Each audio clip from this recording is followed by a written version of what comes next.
Yellowjacket men's soccer remaining at home this week for two more GNAC games. Chad, you got your first two college starts on the defensive unit last week. Just talk about getting on the field there and impacting the team.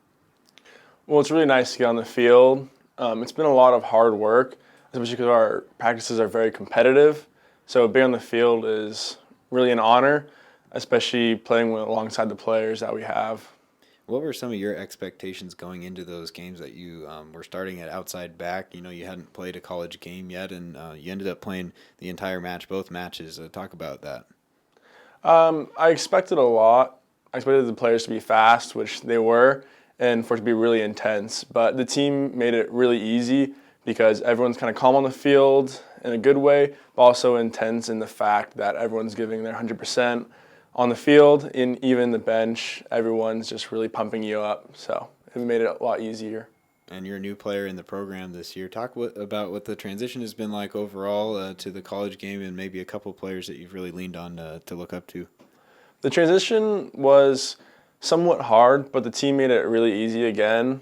All the upperclassmen are really supportive, and they're always pushing you so you can be your best.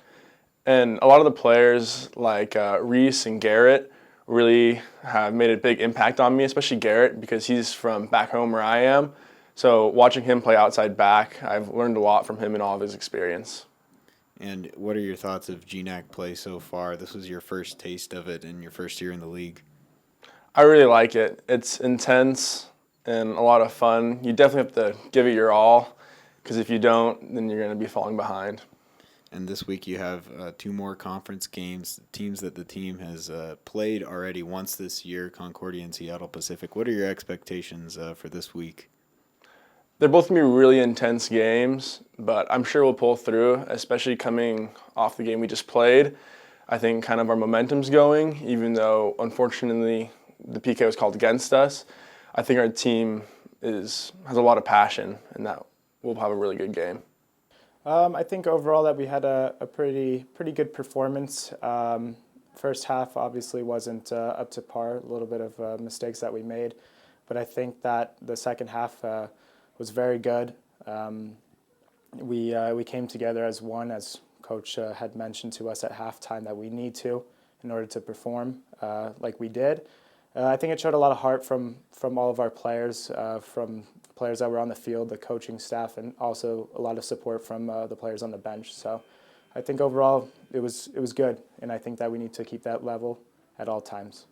It was two goals from you that pulled your team even into the closing minute of regulation. Coach, after the game, commented that he challenged you at halftime, and just talk about responding to that challenge and scoring those two goals. Coach did challenge me at halftime. He said that I had a pretty poor performance in the first half, and I wasn't happy about it, obviously, and it actually made me upset. He did definitely challenge me, and I got upset, and I just wanted to show him who I was, and that's what really sparked those two goals from myself. But also, I couldn't have done it without my teammates putting me in the right positions. Ian Bream set me up for a nice finish to put us into overtime. So I want to thank everybody on the team for that. So.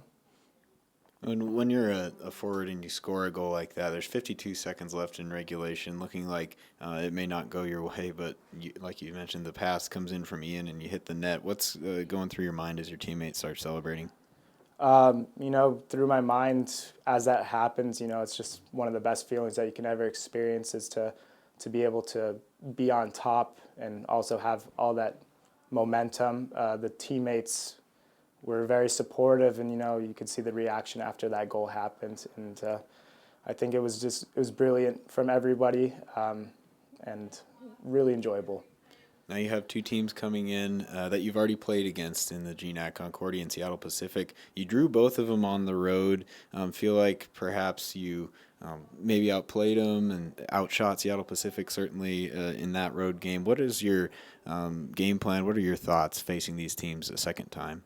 So first of all, I think that both teams are pretty good teams. They always come out with a lot of fire against us and stuff like that. Concordia definitely.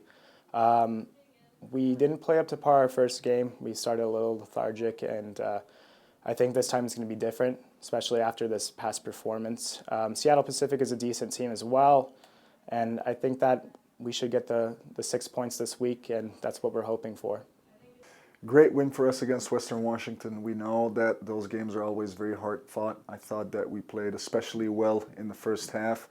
Scored 2 goals, scored a quick goal after halftime. A little unhappy with how we allowed them to come back with 20 minutes to go and give them a goal, but overall that was a good win for us. The NNU game was a highly emotional game, went down 3-1. We found a way to come back into the game and tie it just before the end with about 50 seconds to go. So we were very, very proud of the effort that the guys put into that game. Very unfortunate how we lost, but what we're going to remember from that game is the heart and the will that we put forth in especially that second half. How our team came together in the second half, the 11 players that were on the field, the players that were on the bench was incredible to see, and hopefully that's going to give our team a sense of belief for these next 2 games, which are going to be very, very important for us. Nicholas Schregel had to battle back all offseason and missed part of last year with an injury, but for him to come back strong and be playing really well as of late in his last few games, he scored his first goal of the year, so that was nice, but overall he's been playing very well for you. Nicholas at the beginning of the season was a little up and down, but these last few training sessions has been training very well, very hard, with a lot of passion. Last couple of games he played well, so it's good that we've got one of what I think is one of the best center mids in the conference back playing at the best of his ability. When he does that, he can be very, very important for us. So I'm happy for him that he's finding or that he's getting his groove back. And your thoughts on the teams coming in this week? Concordia first on Thursday, a team that you tied 3-3 on the road, and you can draw some similarities to the game against NNU. You trailed Concordia 3-1 and came back to tie it. Your thoughts facing them first? Well, first of all, I think that we've established that our guys are a group of guys that will never give up. Even if they're 2 goals down, they're going to keep getting after it, which is something that we want. We want to be blue collar. We want to work very, very hard. We want to tackle hard. But we know that the game against Concordia is always a very, very physical game, high-scoring game. If you look at last year's games too, the game that we played in Portland a couple of weeks ago, and what we really want to do in the Concordia game and want to take that into the SBU game is learn from the defensive mistakes we've made. We've been gifting a couple of goals to our opponents in the last few games, and we need to stop that. If we can do that against a team that offensively is very strong, in Concordia, then I think we have a good chance of getting a good result. But we're going to focus on first things first, which is training, and then the Concordia game. Once that game is over, we can slowly start to think about the SBU game, which is not going to be an easy game either, because we know they've got a lot of quality. They're very well coached, and they've been putting a couple of good results together of late. So this is going to be a big week for us.